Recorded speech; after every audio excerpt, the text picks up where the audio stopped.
Hello everybody. Tuesday. Witter Quilt 6 all put together. Look, took me a little while, but it's actually very easy to put together. Okay, which is what we're all about today. Okay, so hopefully if any of you got this far, who knows. I was iffing and amming about putting the wreath in the centre or not. Obviously I have in the end, and how I've done that I will just quickly explain. Obviously I made sure that one was to size, and then I've added a border around the centre wreath that has made it up to 30 inches square plus seam allowance, so 30.5 inches. Okay, now don't matter what size border you need, just make that centre panel up to 30.5 inches square. Okay, that will then allow these to fit nicely around it, all the blocks. So our blocks, we were aiming at a 10-inch finish. All right, so before you do anything, check all your blocks are 10.5, because that'll be your seam allowance. Yeah, if you're a bit big, trim them down. If you're a bit small, add a bit on. It might be that you put another little round on.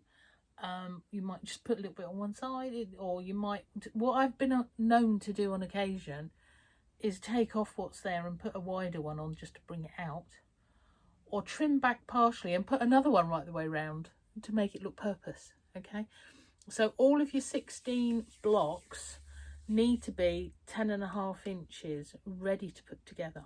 Okay, so we do the centre up to 30.5 inches square, and all the little ones 10.5. Okay, so now the order in which I put them together, so we've got 1, 2, 3 of those on the side of that, haven't we?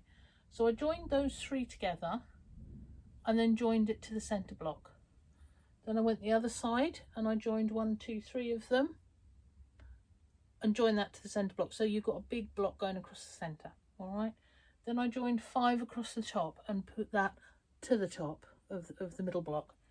And then there's 5 across the bottom there that I've put at the bottom. All right, I feel like a weather girl here. I'm doing all of this, isn't I? Sun is shining, so we're all right for it.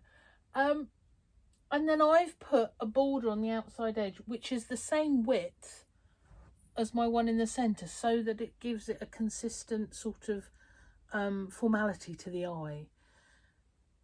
You could use different fabrics. You could put a pattern in there. You could put, I don't know, big log cabin around the little log cabin. That might be nice, mightn't it? Or lots of little log cabins, or make it as complicated or as simple as you want. All right, so now that's just the top. I have no idea when I'm going to get time to quilt this one. It's probably going to land up at Sarah up at Ambleside Quilting again. Sarah, if you're looking, there's another one on the way. Yeah, but mine, I have to say, probably won't be in use until next Christmas. And now that it's put together, I actually really quite like it. In some of the individual blocks I love. Some of them I think, oh my gosh, I could have done far better on that, as you all know. Angry Snowman and things. Not so good, but there we are. But now it's all together, I like it. And I'm quite chuffed. Because I really didn't have a clue when we started. And this is how I often work. I have no clue of what or how I'm going to do something. And for me, that's half of the fun of the creative bit, yeah? So anyway, so that's our Witter Quilt 6. Now, if you didn't do the centre and you've just got your blocks, they would fit really neatly together. I laid them all out just as 4 by 4, so in a 16 with a border around, and that makes a nice little lap quilt or a wall hanging. If you don't put much of a border around it, it's big enough for a wall hanging. It'd be quite nice, not too big, because it would just be the 4 wide. Yeah, so you've got options, is what I'm saying. There's lots of options going on. I'm quietly chuffed with that, I have to say. And like I often say as well, am I supposed to be chuffed with my own work? I don't know, but I quite like it. So there we are. So that's Witter Quilt 6, and thank you for joining me all along those, or those of you that did. I hope yours looks fabulous, no matter how small or big, or 1 block or 2 blocks or cushions or whatever you've done with it. Or even if you've just, and I know there's several of you out there, just sit and watch me and have a giggle. Brilliant. Do you know what? If it's kept us entertained for a little while, I've achieved. And I'm happy with that. And I've actually got an extra quilt that yeah, at some point I'll have a Christmas quilt, which is fabulous. Right, what I've also done today, I'm going to be a bit blatant now and show you some of my Christmas patterns, all right? Because I love Christmas, really, and those that come to the cupboard know that there's always something Christmas in here, no matter what time of the year, because we're as a craft, we work Christmas all year, don't we? January, I'll be ordering Christmas fabrics for next year, and the cycle starts for me as soon as those fabrics come in, and then I'm designing and making and doing normally. But I thought I'll show you some of the patterns I've already got. So I am going to be blatant and say they're all for sale over on my website, which is abbyann.com. all right. Yeah, so let me show you what we got. Before I do anything, what I will say is I've got I've got 3 actually, but I can make more. 3 wreath kits for the centre. Fabrics are slightly different, because that, as those of you who've been watching will know, is really quite an old centre for mine. So if anybody wants any, message me, because I don't think they're actually on the website. Okay, they're 20 plus postage. All right, so message me. I had to make some up the other day for posting out, so I thought, oh well, I'll just make several. So I've got some extra there if you would want. All right, so that's the centre. Now, hanging up also at the far end there, I don't know if you can see, we've got a couple of placemats, and there's a couple more here, which, yeah, you can just about see. They're my Christmas tree placemats. All right, now it has to be said, when did I do that? 2006 I did that design. All right, so that one, I don't know if the light's getting on that or not. Yeah, it would be over on, yeah, placemats. That's all I'm going to say there. Now, one that I love as well, baubles. There's my bauble pattern. All right, so that's done using reverse applique, which is what I'm generally known for. Which is where I layer up stuff, machine and chop and do and play.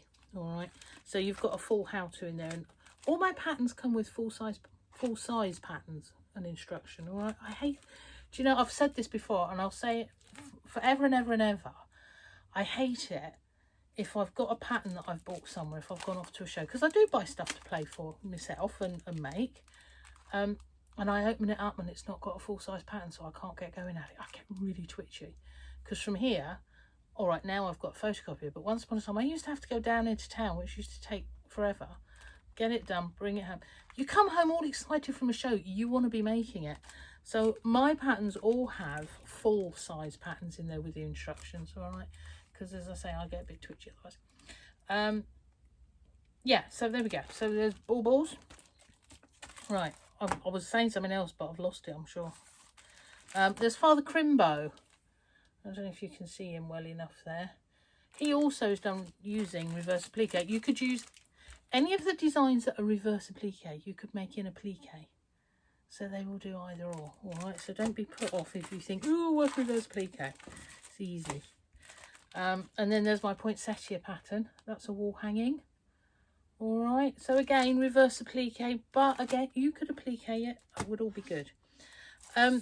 Shadow applique. I teach that quite a lot as well, because with the reverse applique you have a lot of offcuts, and there's me thinking, oh, what am I going to do with all these others? And I landed up doing shadow applique with a lot of them. All right, so one of my shadow applique designs is a pussycat sat in the window looking out at all the snow and the trees. All right, so that one's available. What else have we got here? I'm sort of, yeah, that's all the appliques done. There's a table runner there. I don't know if you can see that one, but he's actually a Christmas tree. Whichever side of the table you're sat, you get a row of Christmas trees. So that's available. This is taken from a traditional pattern, a traditional block, one that I've done for a long while and I do like, which is a little Christmas tree. Okay, now that one, when you've got your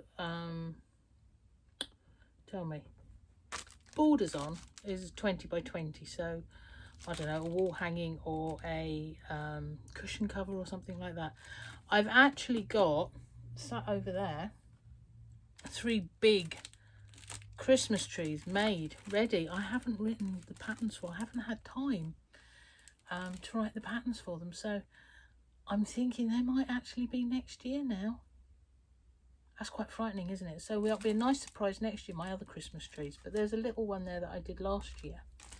Okay. And then this one here I did a few years ago now. And around the shows I've had, it's become a bit of a star for all sorts of reasons. Not always a good reason either. My partridge in a pear tree. Okay, so let me bring that one up close. Now, it's all individual leaves and stuff going on. And in the middle, you can probably see something sort of orangey. I'm going to come right up close now. Hopefully you can see that. And that's my partridge's legs and his boots. And then there's a tree dangling. Bit of fun. A bit of fun. They actually take a little while to make. And you've got a template in there. I put in a card template because of all the leaves and things, to make life easier for you. So you've got a full-size pattern and how to. And yeah, my partridge in a pear tree. That, do you know, I'm going to tell you anyway. I was like in 2 minds, do I or don't I? But I'm going to. When I was at Harrogate a couple of years ago, this was hanging up. And I do now have to have a sign on it saying, please do not touch, because everyone goes like this at it. And I don't blame them, it is tactile. That's half the reason for making it. But actually, I don't need several thousand people touching it. And then there's another couple of ladies came up, very well to do, very nicely dressed, very, yeah, lovely. And we were all having a little chat. And they saw the pattern and they picked up, yeah. And then one said, well, I can't remember word for word now, I have to say. Wanted to have a little look. Oh, well, we can make that. Can I have a feel of it so as I can see what I'm doing? Pardon? There's a pattern if you would like the pattern. Well, what do we need that for? We can just copy that. And it gets you into the realms of copyright. And actually, I get really twitchy about that these days. We all get inspiration and ideas from each other and around the place. And actually, there's probably nothing new in this world anyway. There's just your take on whatever you're doing. But to be so blatant and rude about actually copying my work that's taken hours of making and out of my mind, because actually I've never seen anything quite like that, because this is a few years old now. There's several others similar now. It was just rude. And it's like, thank you for that. You've just taken away a can of baked beans for my dinner or whatever, you know. You don't go to a dentist and think, oh, I can clean my teeth, you've cleaned them. Actually, I'm not going to pay you for that part of your job. I don't know. Maybe I'm a bit weird. But there we are. So copyright. Partridge in a pear tree is great fun. And then there's this year's new one, which was the jumper. Okay, now he's here. We all, yeah, jumpers. It's Christmas. It's what we do, isn't it? Christmas jumpers. There we go. Bit of fun. You could change the colours on that. You could add loads of embellishments on that one. He's this year's bit of fun.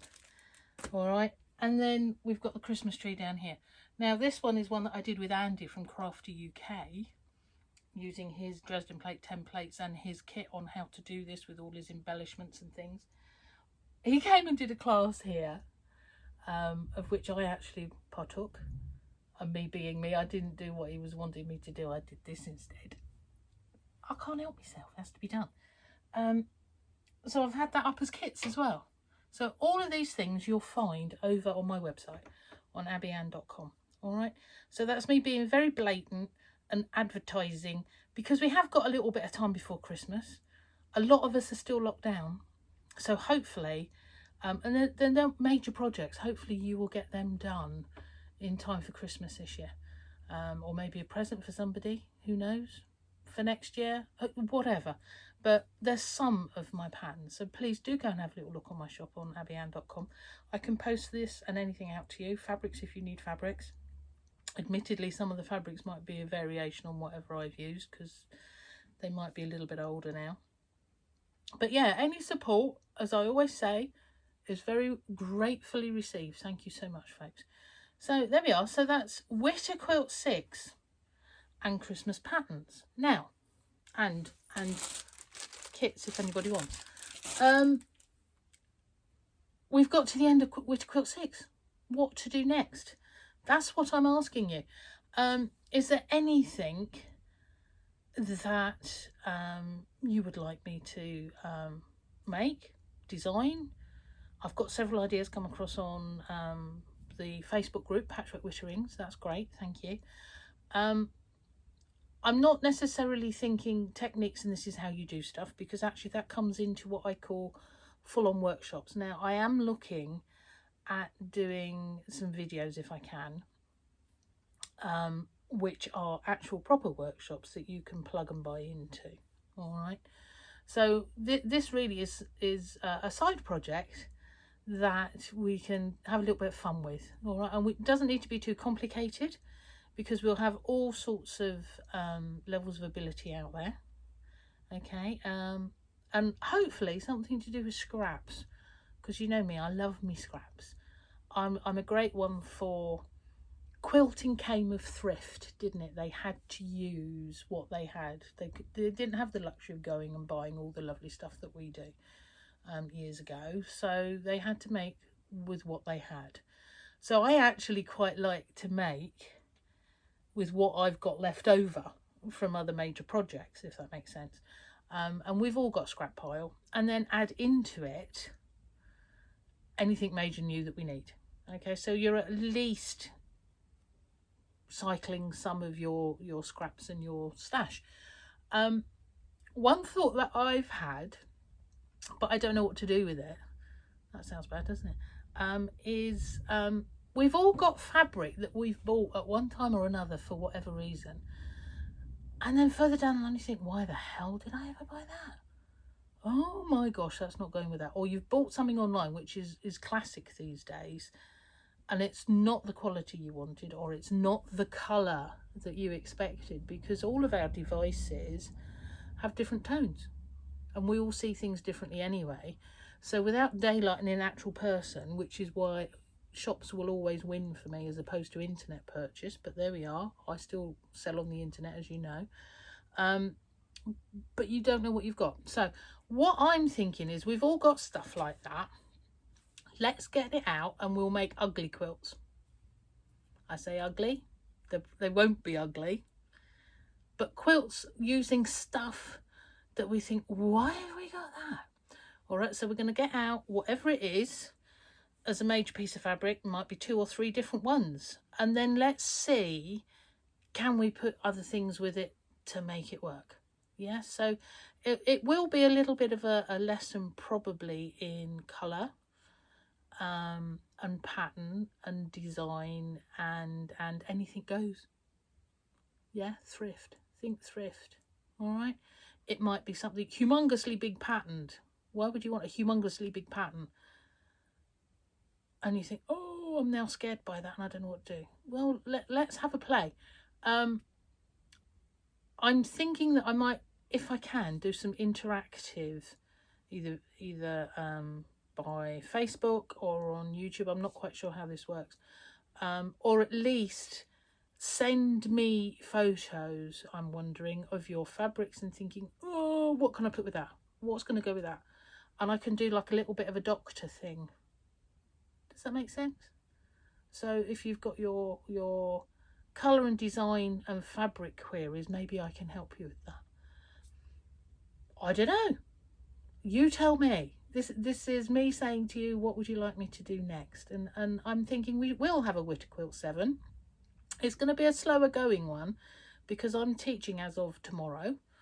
I'm fortunate that in Cornwall I'm in tier 1, which means that I can go and teach and have little groups sessions, which is fabulous.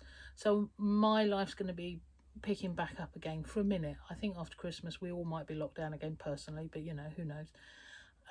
So we will have Witter Quilt 7, but I want your ideas and your input, and I'm thinking we're going to use ugly fabric. and the ugly meaning whatever that is meaning to you. For some reason, this piece of fabric offends you.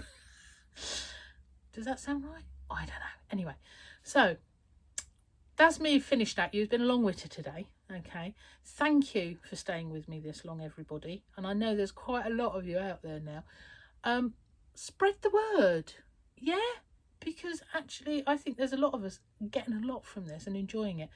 I don't mind how far you share what we're doing, be it the YouTube videos or be it the group on Facebook, Patchwork Wittering. You can share as many things from that as you would want, and share my page, obviously, and my web was whatever you want. Spread the word out there, because I know that there's very big groups of quilters around on Facebook and the internet. I'm not allowed to share into those because it would be breaking the rules, and I'm being really blunt here, and that might even be breaking a rule or two. But share away, folks, all right? Because I think we've been having a bit of fun. And there's loads of patterns there people can go back through and use if they would want. Yeah? Preach over. 3 things left to say for the day. Well, 4 things. First thing, Tom's fast asleep just there, snoring away. Oh, his ears just twitched. I woke him up because I said his name. Tom's the cat, for those that don't know. And 3 other things. A little bit of exercise. I've been all over the place this morning already. A little bit of tidying. Well, you'd be impressed because I've had the vacuum out and everything's tidied away because I finished the quilt. So when I finish a project, I like to tidy. So everything's got tidied, the floor's been washed, everything's all nice and tidy and ready for sessions later this week. So I'm really pleased with myself. And then the last thing, say hello to all your friends. Yeah, check everybody's okay. What's going on in their life? Do they need anything? I'm going to say, are they happy? There's a lot of us not happy. Can you improve the mood for anybody? Yeah. So then it's just left for me to say, be lovely.